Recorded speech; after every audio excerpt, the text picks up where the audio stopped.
हूं अंजना ओम कश्यप। तो एक तरफ ये चर्चा हो रही है, अब आपको दिखाते हैं वही आतिशबाजी के वीडियोस जो श्रीनगर से आए हैं। T20 में भारत की हार और पाकिस्तान की जीत पर अपने देश के एक हिस्से में आतिशबाजी की गई, जमकर जश्न मनाया गया। आतिशबाजी की ये तस्वीरें श्रीनगर के अलग अलग इलाके की हैं, जिसे हमारे रिपोर्टर अशरफ वानी ने भेजा है। पाकिस्तान की जीत पर आतिशबाजी की खबरों के बाद वीरेंद्र सहवाग और गौतम गंभीर ने कड़ी नाराजगी जाहिर की है। हम उन दोनों के ट्वीट भी आपको दिखाएंगे। दोनों ने साफ कहा है, ये देखिए, ये अलग अलग जगहों के हम आपको दिखा रहे हैं पाकिस्तान की जीत पर किस तरह की आतिशबाजी हुई है श्रीनगर में। और खुलकर महबूबा मुफ्ती लिख रही है कि आखिर पाकिस्तान की जीत पर अगर कश्मीर में जश्न मनता है तो कश्मीरियों पर गुस्सा क्यों। संबित पात्रा प्रवक्ता भारतीय जनता पार्टी के इफ्रा जान हमारे साथ जुड़ रही है। प्रवक्ता है एनसी की अहमद अयाज, कश्मीरी एक्टिविस्ट, सलमान निजामी नेता कांग्रेस, ललित अंबरदार कश्मीरी एक्टिविस्ट हमारे साथ जुड़ रहे हैं। संबित पात्रा जी, ये वीडियो तो सामने है, इफ्रा जुड़ी क्या हमारे साथ? सलमान निजामी साहब भी हमारे साथ हैं, जिनकी पार्टी के एक नेता ने कहा है कि खैर खुद सोशल मीडिया पर खूब वायरल हो रहा है ये सब कुछ, लेकिन ये जो वीडियो है, इफ्रा जुड़ी क्या हमारे साथ, बताएं मुझे। ठीक है, इंतजार करते हैं। डॉक्टर संबित पात्रा, आप जवाब दीजिए। ये वीडियो आ रहा है अब, और कह रही है महबूबा मुफ्ती कि क्या गलत कर रहे हैं। सबसे पहले विराट कोहली ने पाकिस्तान को कांग्रेचुलेशंस किया था स्पोर्ट्स स्पिरिट में, अब कश्मीरी जश्न मना रहे हैं, तो क्या प्रॉब्लम? देखिए अंजना जी, मुझे आश्चर्य हो रहा है, चिंता भी हो रही है और दुख भी हो रहा है। ये इसलिए हो रहा है कि ठीक है, चलिए, एक स्पोर्ट्स है, स्पोर्ट्स में कौन जीतेगा कौन हारेगा ये कोई प्रेडिक्ट नहीं कर सकता है, ये प्रिपरेशन पे होता है, कभी हम जीतेंगे कभी वो जीतेंगे। और जो स्पोर्ट्समैन खेल रहा होता है, स्वाभाविक है वो कांग्रेचुलेशन भी करेगा, दुख भी मनाएगा और स्पोर्ट्समैनशिप स्पिरिट के साथ खेलेगा। मगर हमारे देश के अंदर पाकिस्तान के जीतने पर जश्न मनाया जाए, पटाखे फोड़े जाए, और हमारे देश के अंदर एक मुख्य धारा की पॉलिटिकल पार्टी इस पर ट्वीट भी करे और तंज कसे, और इस विषय को लेकर डिबेट हो, और डिबेट में पक्ष और विपक्ष दोनों मौजूद हो। और विषय क्या है, क्या पाकिस्तान के जीतने पर हिंदुस्तान में जश्न मनाना चाहिए? इस पर कुछ लोग विपक्ष में बोलेंगे और कुछ लोग पक्ष में बोलेंगे। इससे ज्यादा चिंताजनक क्या हो सकता है अंजना जी? कुछ विषय डिबेट्स के नहीं होते हैं, कुछ विषय में हम सब एक मत होना चाहिए, चाहे मैं हूं चाहे कांग्रेस पार्टी हो। क्यों? सर्जिकल स्ट्राइक होता है तो उसमें दो पक्ष हो जाता है कि सर्जिकल स्ट्राइक हुआ नहीं हुआ, ठीक हुआ नहीं हुआ। आप याद करिए, भारत तेरे टुकड़े होंगे इंशाअल्लाह इंशाअल्लाह, इस प्रकार के जो नारे हैं वो हिंदुस्तान में दिया जाता है और मेन स्ट्रीम की पॉलिटिकल पार्टी उसे सपोर्ट करती है। और तो और, अभी मैंने ट्वीट देखा, किसी बड़े आदमी ने बहुत सही लिखा है ट्वीट में, ये तो एक स्पोर्ट्स के बाद, ये तो एक खेल के बाद पटाखे फूट रहे हैं। इस देश में तो यहां तक आलम रहा है कि जब 76 सीआरपीएफ के जवान हिंदुस्तान के शहीद हुए थे छत्तीसगढ़ में, तो हिंदुस्तान के कुछ लोगों ने जश्न मनाया था। उस दिन भी पटाखे फोड़े गए थे, उस दिन भी शेरो शायरी किया गया था। आप सोच के देखिए जरा, इस देश में किस तरह से एक गुट ऐसा भी है जो अपने ही देश के जल जाने पे, अपने ही देश के दुखी होने पर, अपने ही देश के कष्ट पे वो जश्न मनाता है। और ये बातें कोई नई बात नहीं है, देश देख रहा है। और मैं मीडिया को धन्यवाद करूंगा, सोशल मीडिया को भी धन्यवाद करूंगा कि ये सब बातें जनता तक पहुंच रही है। बहरहाल, कांग्रेस पार्टी से कुछ एक्सपेक्ट करना तो बहुत ज्यादा एक्सपेक्ट करना होगा। ये तो वो लोग हैं जिन्होंने पाकिस्तान में अपने मंत्री को भेजा था, और पूर्व मंत्री ने कहा था पाकिस्तान में जाकर कि मोदी को हटाना होगा, आप लोग कुछ करिए और हमें लाना होगा। जो लोग पाकिस्तान की टेलीविजन में जाकर मोदी को हटाने की बातें कर सकते हैं, हाँ। ये आतिशबाजी तो उनके लिए बहुत छोटी बातें हैं। ठीक है, इफ्रा भी जुड़ गई हैं। सलमान निजामी, जल्दी से एक रिएक्शन आपसे लेते हैं। आपके एक नेता के ट्वीट को लेकर खूब बवाल हो रहा है, और ये कह रहे हैं महबूबा मुफ्ती कि कश्मीरियों पर गुस्सा क्यों अगर वो जश्न मना रहे हैं। आपको भी लगता है ये जश्न मनना चाहिए पाकिस्तान की जीत पर? देखिए, जिस तरीके से इसको पोर्ट्रे किया जा रहा है, बिल्कुल गलत पिक्चर दिखाई जा रही है। भाजपा के प्रवक्ता यहाँ बैठे हैं, और इन्हीं भाजपा के जो जम्मू कश्मीर के प्रधान हैं, वो कहते थे कि हम देखिए पाकिस्तान को ये जंग है और हम उनका मुकाबला करेंगे, उनको हार। तो आप राजनीति को इसमें क्यों लाते हैं? स्पोर्ट्स है, स्पोर्ट्स में हार जीत चलती रहती है। मैंने ट्वीट भी कल किया, आज पाकिस्तान जीता है, हमने कई सालों में पाकिस्तान को हराया है, और उसमें राजनीति क्यों कर रहे हैं आप क्यों कह रहे हैं कि हिंदुस्तान की क्रिकेट टीम जो है वो मोदी जी और इमरान खान की लड़ाई है? ये तो क्रिकेट प्लेयर्स है, उसमें हर तरफ के क्रिकेट प्लेयर्स हैं, किसी पार्टी के साथ तो कोई ताल्लुक नहीं है। और हाँ, जहां जश्न की बात है मैं उसको एंडोर्स नहीं करता, और जो भी लीडर उसको बोलता है कि भाई सेलिब्रेट करना ठीक बात है, मैं उसको एंडोर्स नहीं करता, क्योंकि ये सरकार की जिम्मेदारी है। लॉ एंड ऑर्डर का फेलियर है। जैसे आप कश्मीर में आपने रिसेंटली किलिंग्स देखी, और सेंट्रल कश्मीर में किलिंग्स हुई लोगों की, और अगर ऐसे आपको मालूम है कि इन इलाकों में ऐसी छेड़खानी की जा सकती है, और आपने वहां क्यों नहीं जो है अरेंजमेंट्स किए? और कल नवरात्रा भी थे, वहां भी काफी पटाखे फूटे, तो आप ये नहीं कह सकते कि एक कम्युनिटी जो है जश्न मना रही है। वो कह रहे हैं लॉ एंड ऑर्डर है, आपको संभालना चाहिए था। अंजना जी, ये कुछ लोग जो जश्न मना रहे हैं, चाहे वो कश्मीर में मना रहे हो, चाहे दिल्ली में भी जो बम फट रहे हो, पटाखे फट रहे हो, चाहे इनकी जो प्रवक्ता है राधिका खेड़ा, जो ट्वीट उन्होंने किया, ये लॉ एंड ऑर्डर सिचुएशन है।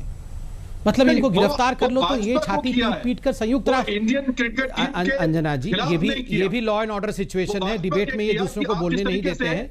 ये भी लॉ एंड ऑर्डर सिचुएशन है। जरा लॉ एंड ऑर्डर सिचुएशन ठीक कर ले तो मैं बोल लूंगा। सलमान जी प्लीज एक सेकंड, बीच में नहीं मैं इंतजार करूंगा। क्रिकेट टीम के खिलाफ नहीं बोला अंजना जी, मैं इंतजार करूंगा। इस प्रकार से मैं बीच में नहीं बोलता हूं, मौका मिलेगा और मैं आशा सलमान करता हूं निजामी, कि उनकी ये बात लोग भी पूरी जरा होगी तो, अनुशासन में वरना रहें। ऑडियो नीचे करना पड़ेगा मुझे। आपसे दरख्वास्त कर रही हूँ, प्लीज इंतजार कीजिए।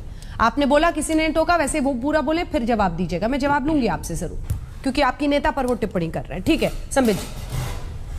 नहीं, गलत देखिए अंजना जी, पहले आप बोलिए। अंजना जी पहले ये बोल लें, ये लगातार डिस्टर्ब करते हैं। अंजना जी, पहली बात तो है, चोरी ऊपर से सीना चोरी नहीं चलेगा। एक तो आप लोग हिंदुस्तान के खिलाफ ट्वीट करेंगे, आतिशबाजी करेंगे, और हम यहाँ पर भद्रता पूर्वक डिबेट भी करेंगे, तो आप हमें बोलने नहीं देंगे। ये किस प्रकार की बात है? नहीं, ये फिर शुरू हो भाजपा। नहीं, आप भाजपा हिंदुस्तान नहीं है, मगर आप पाकिस्तान हैं, यही फर्क है। हम हिंदुस्तान नहीं है, हम हिंदुस्तान का एक हिस्सा है, मगर आप पाकिस्तान हैं, बस यही फर्क है। और अंजना जी, आप प्लीज आप इनके ऑडियो को डाउन ही कर दीजिए, क्योंकि मैं नहीं चाहता हूं मैं चिल्लाकर बोलूं। हल्ला बोल में एक साथ नहीं बोलते हैं दो लोग। हम लोग अपनी बात पूरी करें पहले। संबित बॉयकॉट करना था ना। ठीक है मिस्टर निजामी, आवाज नीचे कीजिए। संबित जी बात पूरी कीजिए, फिर आ रही हूँ आपके पास। अंजना जी, ये इनका कहना है कि आपने मैच बॉयकॉट कर देना था। मैच बॉयकॉट कर देते तो आज आप सवाल नहीं पूछते हमसे। देखिए, मैच अगर होता है तो आप आतिशबाजी पाकिस्तान के लिए करेंगे, मैच अगर होता है तो आप जश्न पाकिस्तान के लिए मनाएंगे, और इसमें भी आप इफ बट एक्सक्यूज ढूंढने का प्रयास करेंगे। शर्म आनी चाहिए। और कांग्रेस पार्टी, आप देखिए, मैं आपको बता दूं, मोदी जी से घृणा करते करते आज आप उस मोड़ पे आ गए हो कि मोदी जी से घृणा करते करते आज आप हिंदुस्तान से घृणा करने लगे हो और पाकिस्तान परस्ती करने लगे हो। और यही कारण है, आपके इन्हीं प्रकार के वाक्यों के कारण और इन्हीं प्रकार के हरकतों के कारण पाकिस्तान के जो मंत्री हैं वो कह रहे हैं ये इस्लाम की जीत है और हिंदुस्तान के मुसलमानों को उकसाने का काम कर रहे हैं। आप जैसे लोग और कांग्रेस पार्टी जैसे लोग ये मुसलमानों को भी बदनाम कर रहे हैं। पूरा मुसलमान कौम खुश है, देखो हम आतिशबाजी कर रहे हैं। ये आप लोग इस्लाम को भी बदनाम करने का काम कर रहे हैं। मेरे हजारों फ्रेंड ऐसे हैं जो मुस्लिम हैं, मगर उन्होंने कभी आतिशबाजी नहीं। संबित जी कांग्रेस पार्टी का कहना है, उनकी एक प्रवक्ता ने, एक सेकंड सर, उनकी एक प्रवक्ता ने बीजेपी के जो सपोर्टर्स हैं सोशल मीडिया पर उनके खिलाफ लिखा। वो इंडिया नहीं हो सकता ना, वो तो आप हो सकता है उनके टारगेट पर बीजेपी के सपोर्टर्स हैं। ये उनका जो तर्क है, इस पर क्या जवाब है आपका? बीजेपी मतलब इंडिया थोड़ी। देखिए, एक सेकंड अंजना जी, पहली बात तो है हम लोग राहुल गांधी नहीं है, मैं भी यहाँ राहुल गांधी नहीं हूँ। हम इतने बेवकूफ़ नहीं हैं जो उन्होंने क्या ट्वीट किया है और उसका अर्थ क्या है ये सब हम समझ नहीं पाते हैं। और बीजेपी मतलब इंडिया, कांग्रेस मतलब भी इंडिया है। ये जितनी पॉलिटिकल पार्टीज यहाँ बैठी हुई है, इंडिया की पॉलिटिकल पार्टीज है। इनमें से मेरे जानने के अंदर कोई पाकिस्तान की पॉलिटिकल पार्टी नहीं बैठी है। अगर बीजेपी के कार्यकर्ता इंडिया को चीयर कर रहे हैं और पाकिस्तान जीतने पर हम यहाँ पे सेलिब्रेट नहीं कर रहे हैं, तो आप क्या कहना चाहते हैं कि हम बीजेपी को अटैक करेंगे और बीजेपी को अटैक करते करते इंडिया को अटैक करना शुरू कर देंगे? ठीक है, क्यों बीजेपी इंडिया क्यों नहीं है? मोदी इंडिया क्यों नहीं है? राहुल गांधी इंडिया क्यों नहीं है? क्यों नहीं है कांग्रेस भी इंडिया? मैं यही तो जानना चाहता हूं। ठीक है, मैं सबके पास अब जल्दी से आ रही हूँ। इफ्रा जी आपके पास आते हुए, इफ्रा, अगर महबूबा मुफ्ती ये लिखती है कि कश्मीरी अगर जश्न मना रहे हैं, पटाखों की तस्वीरें देखिए, पहले तो आप बताइए, आपको ये आहत करती है या नहीं करती है, या आपको भी लगता है कि जश्न मनाने की जरूरत है? जी, देखिए अंजना जी, मुझे उम्मीद थी कि मुझे उस डिबेट पे बुलाया जाएगा जहां कल ही सुबह सुबह एक दूध वाले की लाश जो है शुपियान में मिली थी, उसकी सब्जियां भी नीचे गिरी हुई थी। लेकिन शायद वो जो है कभी मीडिया हेडलाइन वो कश्मीरी नहीं बन पाएगा, क्योंकि उससे हमारा नैरेटिव जो है वो बस्ट हो जाता है। इफ्रा प्रोपेगेंडा मत चलाइए, आवाज इनकी नीचे कीजिए, क्योंकि हमारे दर्शकों को मिसलीड कर रही है। प्रोपेगेंडा मत चलाइए। जब 16 दिन में 11 वहां पर गैर कश्मीरियों को मारा गया था, नॉन स्टॉप कवरेज हमने की थी, तमाम खबरें छोड़कर की थी और हर घंटे बहस की थी। इसलिए इफ्रा, ना दुनिया ये आपसे शुरू होती है ना आप पर खत्म होती है कि आपको नहीं बुलाया गया तो बहस नहीं हुई। हमें हर उस कश्मीरी की चिंता है, हर उस भारतीय की चिंता है जो भारत के किसी भी कोने में। इसलिए मीडिया के खिलाफ ये प्रोपेगेंडा बंद कीजिए और वापस इशू पर आइए। और खूब हमने बहस की, ऐसा नहीं कि इफ्रा को नहीं बुलाया गया तो बहस नहीं हुई। दुनिया आपसे शुरू आपसे खत्म नहीं होती। मैडम इफ्रा, जवाब दीजिए जिस टॉपिक पे हम बैठे। जी, कल जिस दूध वाले को मारा गया उसकी मौत पे एक भी डिबेट किसी भी टेलीविजन पे नहीं हुई, और ना तो बीजेपी वालों ने इसके बारे में कोई बात की नहीं की। मुझे उम्मीद थी कि संबित पात्रा जी जो इतना जोर जोर से पटाखों पे चिल्लाते हैं, उस दूध वाले की मौत पे भी चिल्लाते, लेकिन इन्होंने नहीं चिल्लाया।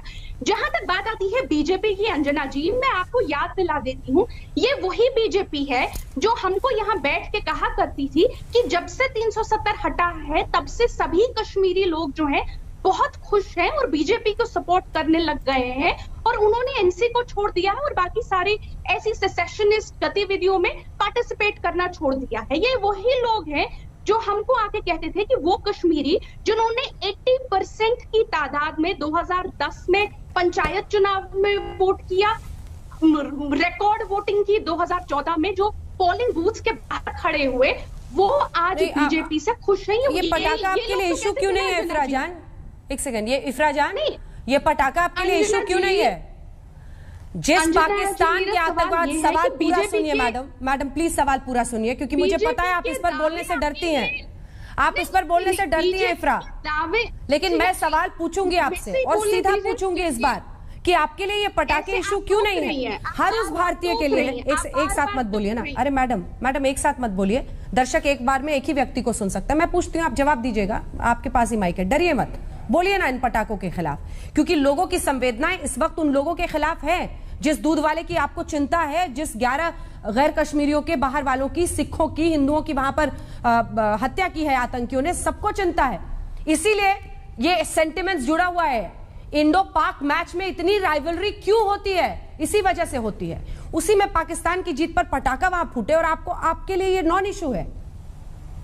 370 हटने के बाद जो है वैसी गतिविधियां खत्म हो चुकी हैं। ये तो बीजेपी रोज आके टेलीविजन पे हमको सुनाती थी, आप लोग रोज आके बीजेपी हमको टीवी पे बताती है 370 हटने के बाद आप कश्मीरी लोगों के खिलाफ बोलने से डरती क्यों है इफ्रा? कोई डर है आपको इन पटाखेबाजी के खिलाफ बोलने में? कोई डर है कि ये नहीं होना चाहिए इंडिया में? अंजना जी, मैं तो बीजेपी से सवाल कर रही हूँ, आप डरी हुई हैं कि मैं बीजेपी से सवाल क्यों कर रही हूँ? खूब कीजिए। यहाँ पे अगर किसी को पटाखे पर बोलने में क्या प्रॉब्लम है? मैं तो बीजेपी वाले से सवाल इफ्रा, पटाखे पर बोलने में क्या डर है इफ्रा? क्यों जवाब दे रही हैं? पटाखे पर बोलने में क्या डर है? अंजना जी, मैं जरा आ जाऊं। इफ्रा, पटाखे पर बोलने में क्या डर है आपको?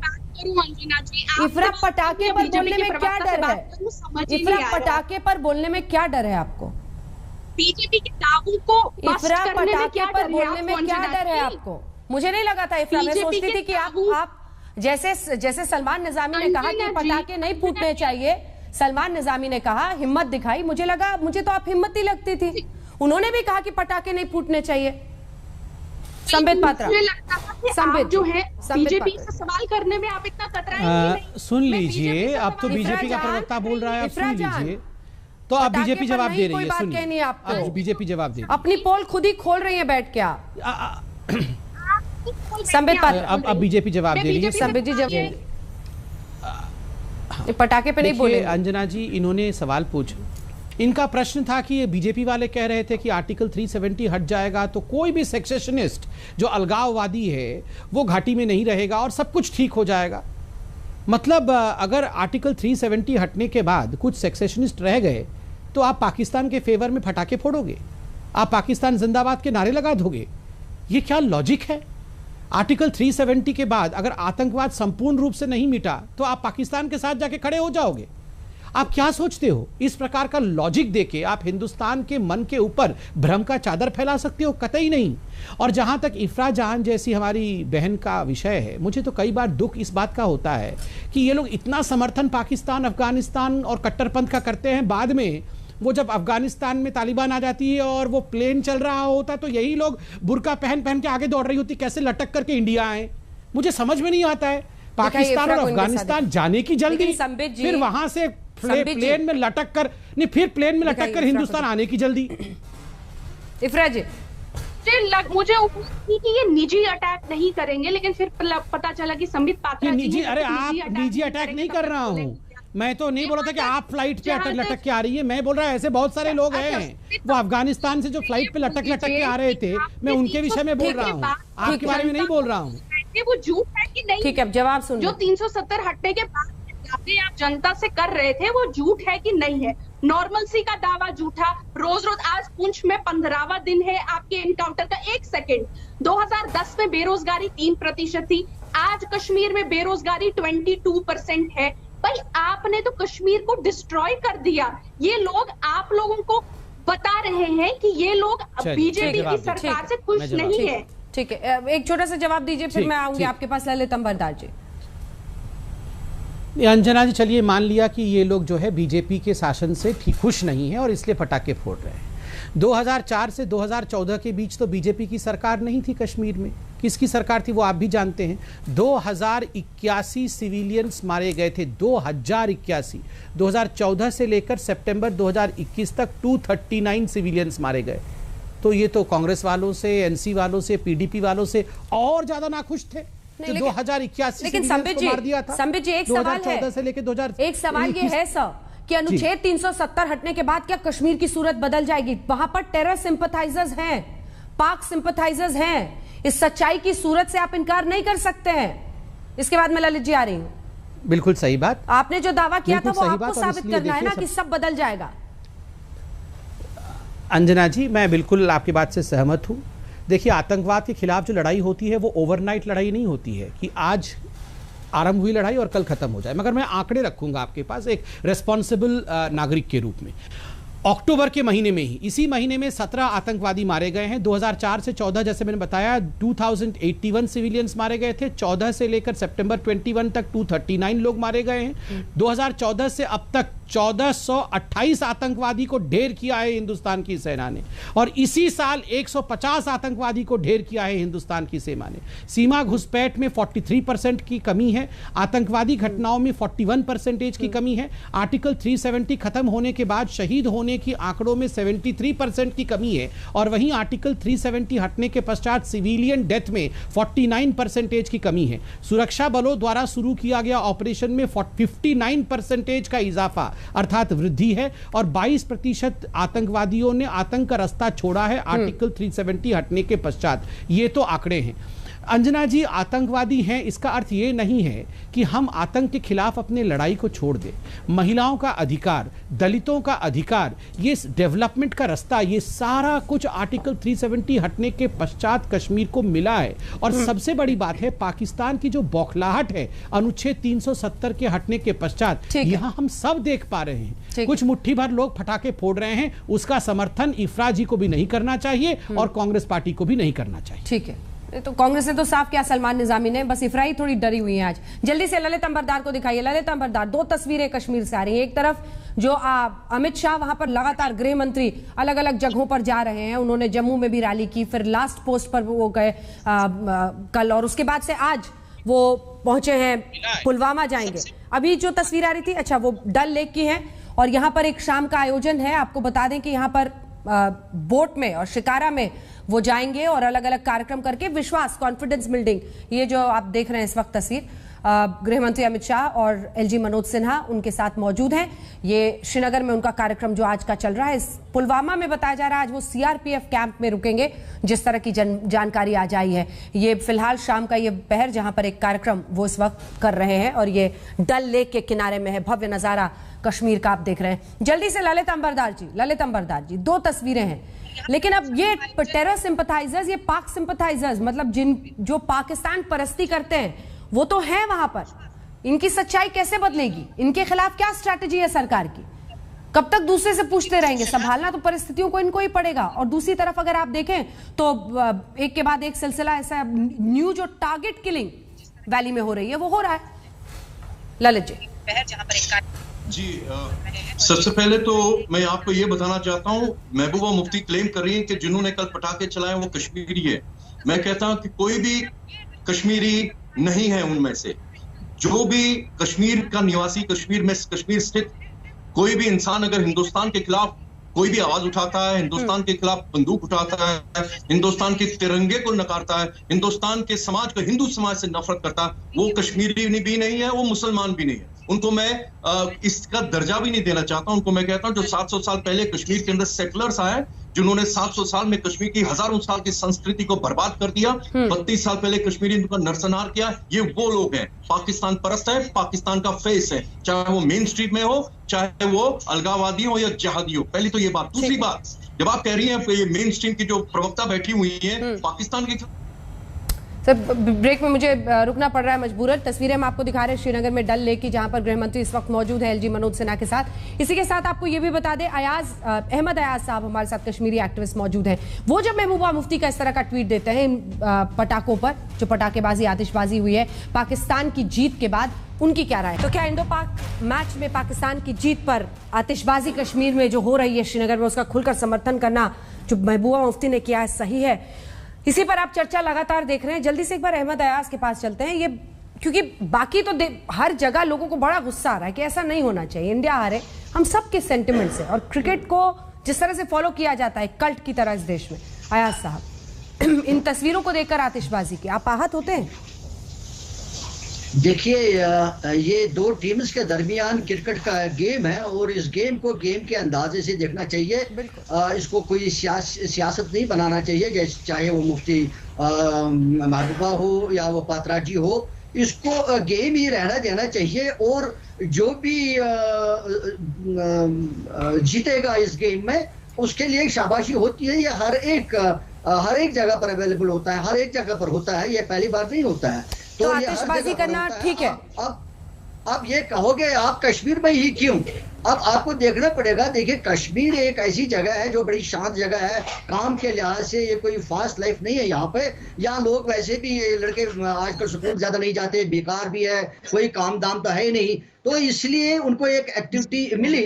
उनके पास और कोई एक्टिविटी यहाँ है भी नहीं करने के लिए, तो एक एक्टिविटी लगी होगी उनको इसको सेलिब्रेट करने के लिए, इसको खेलने के लिए। तो मुझे लगता है कि मुझे याद आता है स्कूल के दरमियान दो लड़कों के दरमियान एक मसला हो गया क्रिकेट के दरमियान। एक अंकित था, सरदार लड़का, और एक मुसलमान लड़का था। बदकिस्मती से मुसलमान लड़के से हाथ से क्रिकेट फिसल गया और वो अंकित के सर पर लग गया और बड़ी खून बही उसकी। तो उसका बाप आके आ गया, तो उसने ये कहा कि भाई ठीक है, ये गेम है, तो उसमें एक दूसरे के ऊपर इल्जाम लगाने की बात नहीं है। अब यह माइंड सेट है कि अगर हम इस गेम को भी किसी और अंदाजे से देखेंगे तो डेफिनेटली एक मसला पैदा हो जाएगा। मुझे लगता है कि इसको गेम ही रहना देना चाहिए और जो कोई हारता है उसके लिए इंकरेज करना चाहिए, जो कोई जीता उसके लिए शाबाशी करनी चाहिए। ये एक दो टीमों के दरमियान लेना चाहिए। और अगर कश्मीर के लड़कों ने किया है, मुझे लगता है उन्होंने उसी जज्बे के तहत किया है, कोई और इसके पीछे मुझे नजर नहीं आ रहा है कोई और बात। संबित जी, देखिए, मुझे समझ में नहीं आता ये ओवर सिंप्लीफिकेशन कैसे कर लेते हैं। कितना ओवर सिंप्लीफिकेशन है।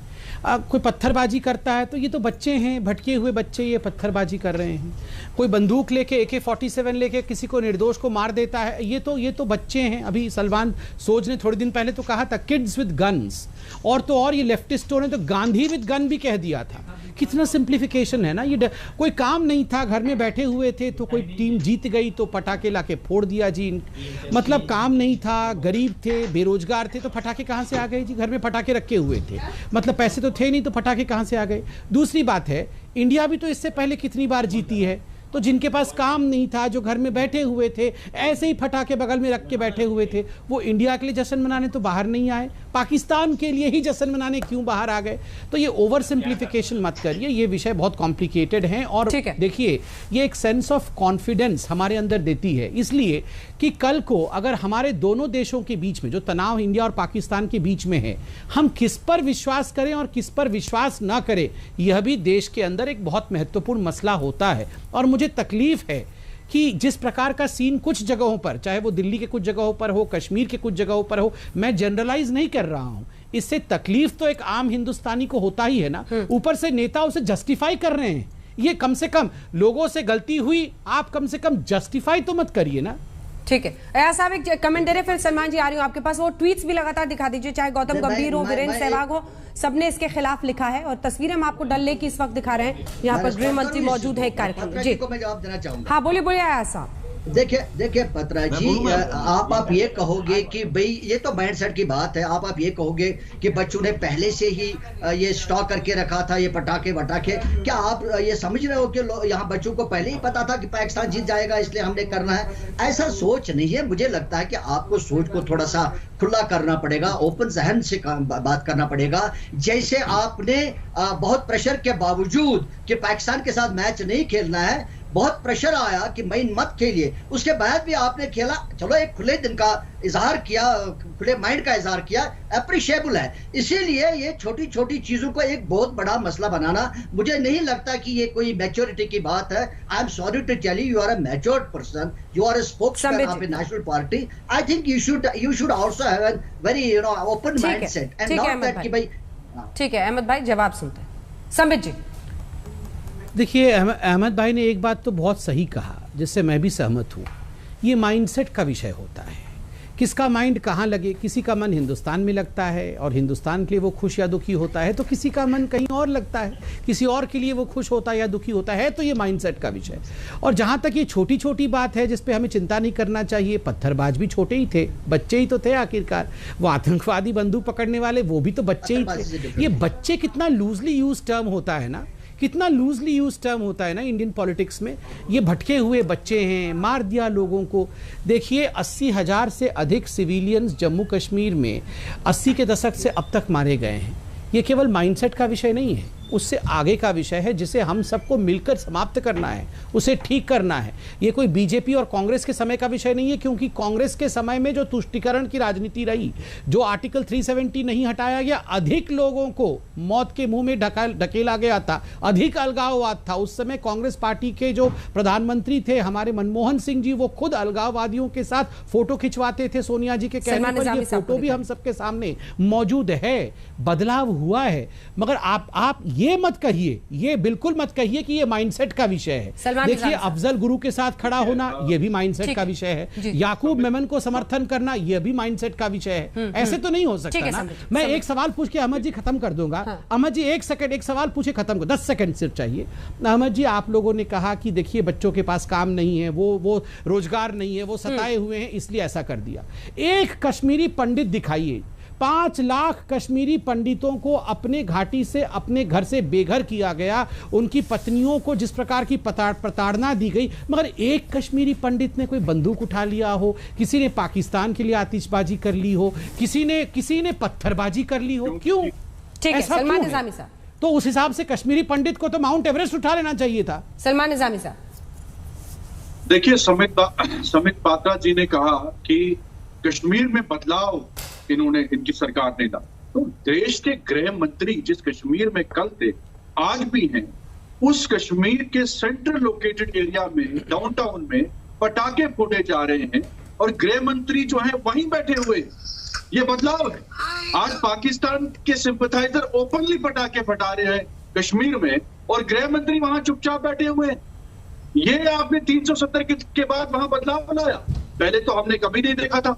आज आप कहते हैं कि हमने 370 के बाद कश्मीर में रेवोल्यूशन लाया, क्या ये रेवोल्यूशन था?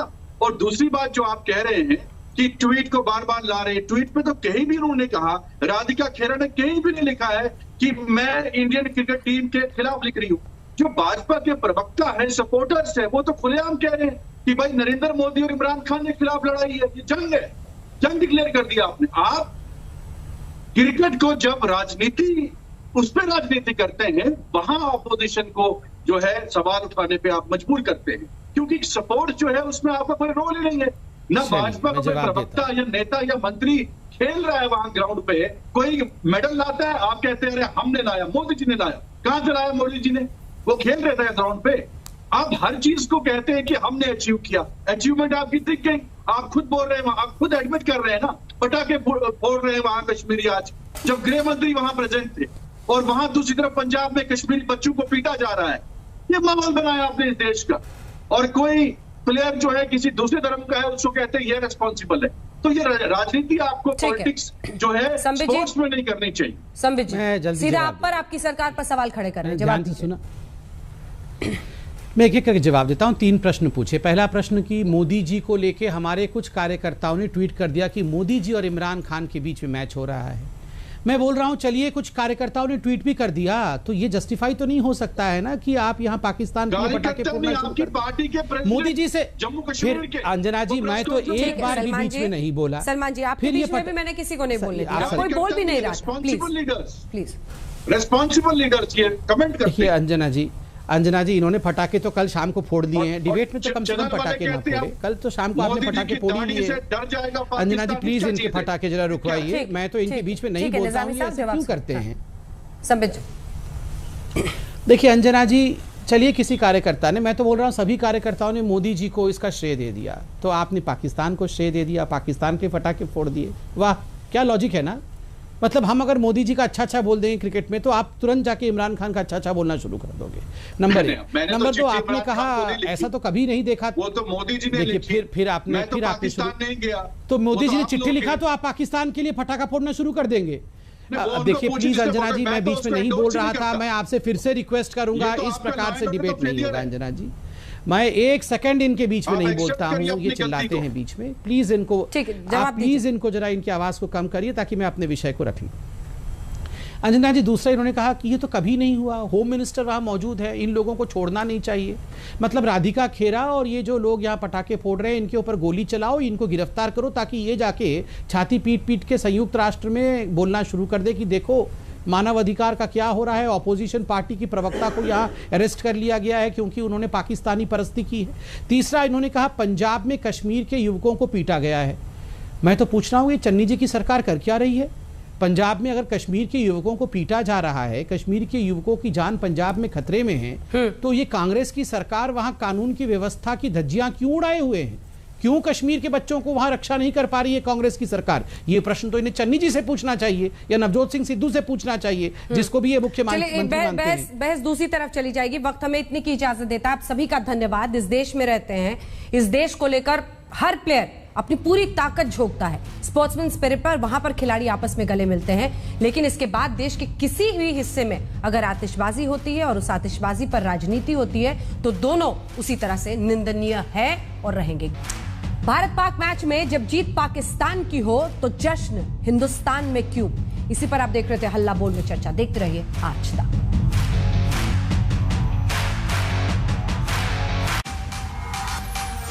आज तक बेमिसाल 20 साल।